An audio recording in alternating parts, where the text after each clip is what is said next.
tell you a little bit about Dr. Tarman. She is a medical doctor who has been practicing in the field of addiction since 1992. She's certified by the American Society of Addiction Medicine.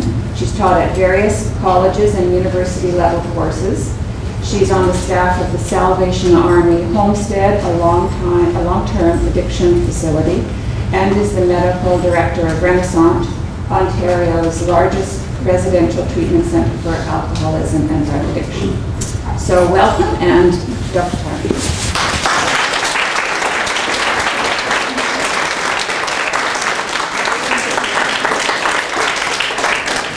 Thank you very much, Kathy. So welcome everybody to this workshop on food addiction.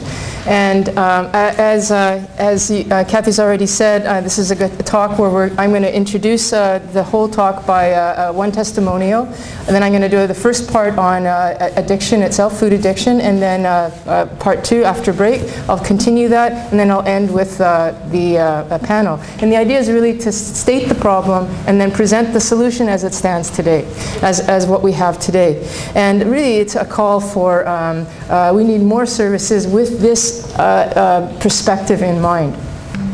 Okay, we have these kind of really broad categories, just known as eating disorders, not otherwise specified, like compulsive overeating and binge eating disorder. They don't have such clear diagnostic criteria, but the idea is somebody who's compulsively overeating, eating all the time, either the grazer or the binger who's eating all the time, or thinking about it all the time, or the binge eating disorder, which is kind of like the first, but you have episodes of binging. So not as clear, and lumped under this eating disorder not otherwise specified. And how do we treat that? As I said before, with the medications like antidepressants and orlistat, those kind of things, or behavioral techniques like controlled or moderate eating. Okay, now let's look at this phenomena from a substance abuse perspective. So these are the criteria for substance abuse. These are the criteria that I use when I see somebody for alcohol or cocaine or crack and now food. And let's see how well they fit. So you can think about yourself or think about somebody you know, or just think about it and you'll see. So substance abuse has to lead to some kind of significant distress. And it has to be at least 3 of the criteria to get the diagnosis. We just need 3. I'm going to tell you what they are in a sec. And over the last 12 months. So if it's just the last month, that's not good enough. Okay, so number 1. Patient has suffered tolerance and withdrawal symptoms. So what does that look like? I have a piece of, I really enjoy a piece of cake or something, and I really liked it. It's really exciting, and then the next day I really like it and it's exciting, but at some point it's kind of now boring. And if I want to have a really nice day, I'm going to, because it's my birthday or something like that, I'm going to want an extra big piece. I've kind of become tolerant to that amount. Or withdrawal. I've been eating sugar for the last, dessert every meal, and now I don't. And what happens? Irritable. No, I'm sorry, the Starbucks is closed. Oh, we ran out of muffins. Oh my God, there's no bagels either. What? What am I going to do? The irritability and whatnot. And that can be beyond just the hypoglycemic crash, which is the sugar and then you crash. Is this am I selling you so far? That's only 1 criteria. Patient has frequently taken more substances than planned. I'm just going to have 3 cookies. I'm just going to have a small bag of popcorn. I used to do this and then I would crush it down. And then I'd ask my friend, are you going to have the rest of your popcorn? So you frequently have more than you plan. I'm just going to have 1 small bag of chips. And we all know that that's not likely. So that's 2 criteria. Person has spent a lot of their day getting, using, or recovering from the effects. Now getting. Let's think about people who, okay, if you're a cook, we had the example of the person who earlier who spoke, Helen, where she got into the business of bartending because alcohol was her drug of choice. Now, I don't know. I would be really interested to see a study on cooks and how many people. I don't know. This is pure speculation, and you can yell at me if you like, but it's a possibility.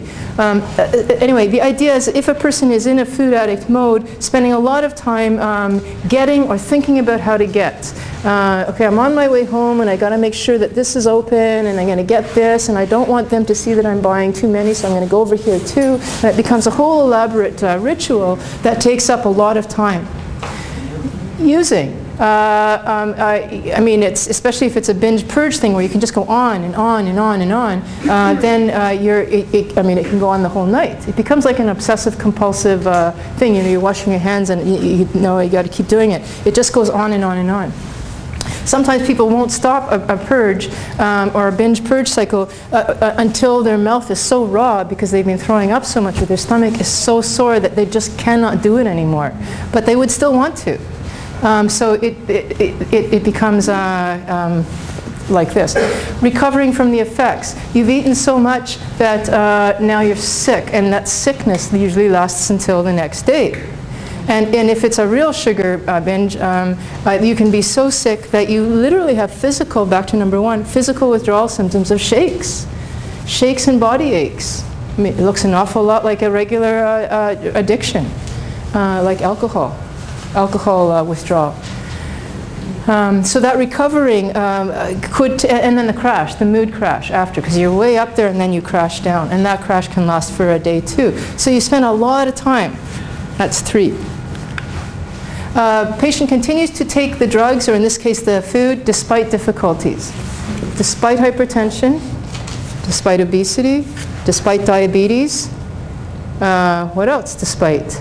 Despite shame. Despite the example you're setting for your children. Yeah. Yeah. Yeah. That's 4. Person has given up work, social or family activities. I'm planning to go to this, but I can't now because I'm so buzzed out. I can't go.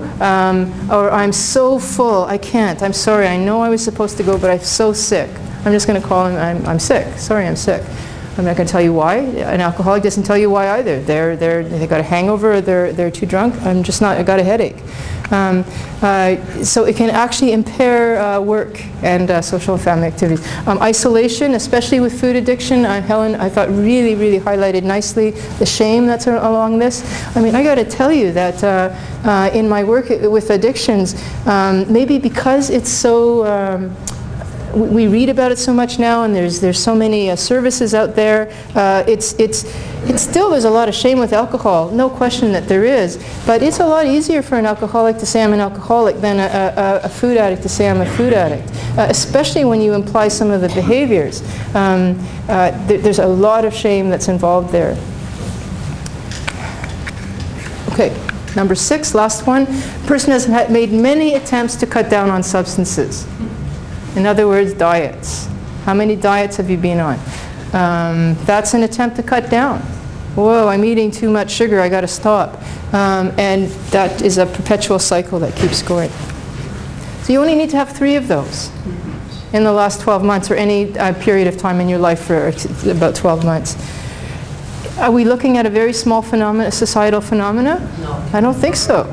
And that is enough to give a criteria for substance dependence. Dependence. Abuse would be just 1 or 2 of those. You just do something to the exclusion of your better mental or physical health. Well, a lot of people say I abuse food sometimes, but actually I say I'm sometimes dependent on it is another matter. And once you fit those criteria, then we're looking at potentially different solutions.